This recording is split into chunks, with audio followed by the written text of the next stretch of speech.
आपकी पंढरपुर यात्रा न होने के कारण एक वर्ग में, मराठा वर्ग में नाराजगी रही। क्या कारण था कि आपने वो पंढरपुर यात्रा कैंसिल कर दी और वहां पर आप नहीं जा सके, जो परंपरागत वहां की यात्रा होती है उसके लिए? देखिए, पंढरपुर में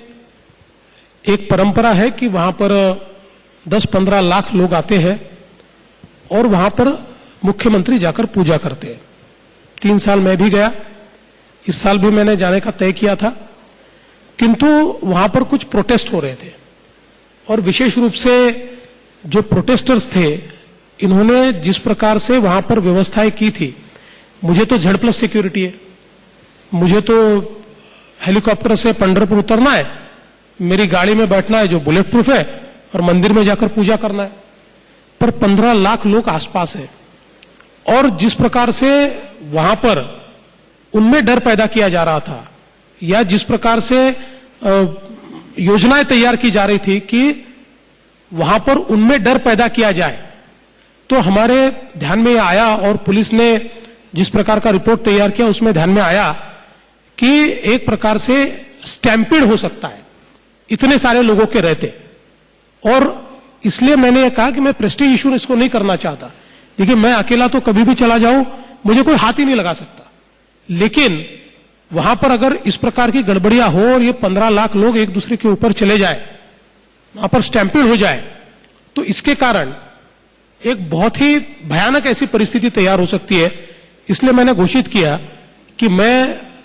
विट्ठल भगवान की पूजा मेरे घर पर भी कर सकता हूं, मेरे लिए ये जो 15 लाख लोग यहां पर है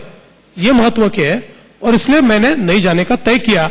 और वहां पर जो वारकरी है उन्होंने उसका स्वागत किया। उन्होंने स्वागत किया और ये आपकी एक अच्छी पहल थी, लेकिन इसका कई समाज के लोग बुरा मान गए और बुरा मानने के साथ साथ उन्होंने एक उग्र आंदोलन भी शुरुआत कर दी, मराठा आंदोलन के तौर पर, मराठा आरक्षण के तौर पर। उसको आप कैसे लेते हैं, क्योंकि आज आप पहली बार मंच पर हैं इस आंदोलन के सामने आने के बाद, और इसलिए यह अवसर मुझे लगा कि बहुत उचित है मैं आपसे इस पर एक बात। देखिए, कुल मिलाकर मराठा आंदोलन की जो परिस्थिति है,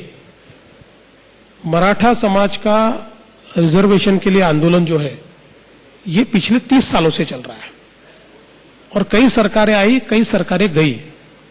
पर हमारी सरकार ने आने के बाद, हमारी सरकार ये पहली सरकार थी जिसने मराठा समाज को रिजर्वेशन देने के लिए कानून तैयार किया, और कानून तैयार होने के बाद अनफॉर्चुनेटली उसको हाईकोर्ट ने स्ट्रक डाउन किया। हम सुप्रीम कोर्ट गए, सुप्रीम कोर्ट ने रिलीफ न देते हुए वापिस हाईकोर्ट भेजा, फिर हम लोग हाईकोर्ट में आए और वहां पर भूमिका ऐसी बनी कि अगर रिजर्वेशन देना है तो बैकवर्ड क्लास कमीशन ये जब तक उसके बारे में रिपोर्ट नहीं देता तब तक इस प्रकार का रिजर्वेशन नहीं दिया जा सकता। तो हमने बैकवर्ड क्लास कमीशन को कॉन्स्टिट्यूट किया, आज उसका काम चल रहा है, आने वाले 2-3 महीनों में उसका रिपोर्ट आएगा, उस रिपोर्ट के आने के बाद वापिस हम हाईकोर्ट के सामने जाएंगे। तो कुल मिलाकर महाराष्ट्र की सरकार ने प्रामाणिकता के साथ इस आरक्षण को देने के लिए प्रयास किया, लेकिन उसके साथ साथ केवल आरक्षण देकर हम नहीं रुके, तो मराठा समाज के लिए हमने कई योजनाएं तैयार की। जैसे उच्च शिक्षा में जो आज बड़े पैमाने पर प्राइवेटाइजेशन हुआ है, उसकी फीस बहुत ज्यादा है, बच्चे पढ़ नहीं सकते, गरीबों के बच्चे पढ़ नहीं सकते, तो उसमें भी 50% फीस सरकार भरेगी, ये निर्णय हमने किया। करीब एक महामंडल के माध्यम से जो मराठा समाज के बच्चे एंटरप्रेन्योर्स बने, इसके लिए उनको कर्जा मिले, इसकी व्यवस्था हमने खड़ी की। हॉस्टल्स की व्यवस्था हम लोग खड़ी कर रहे हैं। एक सारथी करके एक ऑर्गेनाइजेशन हमने तैयार की जो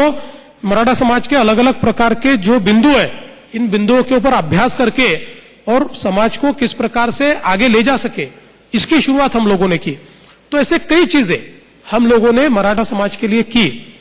अब रिजर्वेशन का जहां तक सवाल है, तो जो लोग प्रोटेस्ट कर रहे हैं मैंने उनको भी ये समझा के बताया, और जो इस पूरे प्रोटेस्ट में जो सुज्ञ लोग हैं, जिनको ये समझता है, वो लोग भी जानते हैं कि इस समय सरकार ये चाहकर भी कुछ नहीं कर सकती, क्योंकि ये कोर्ट के पास ये गेंद है, लेकिन सरकार ये जरूर कर सकती है कि उसको एक्सपीडाइट करे, और उसको करने का काम सरकार ने किया है।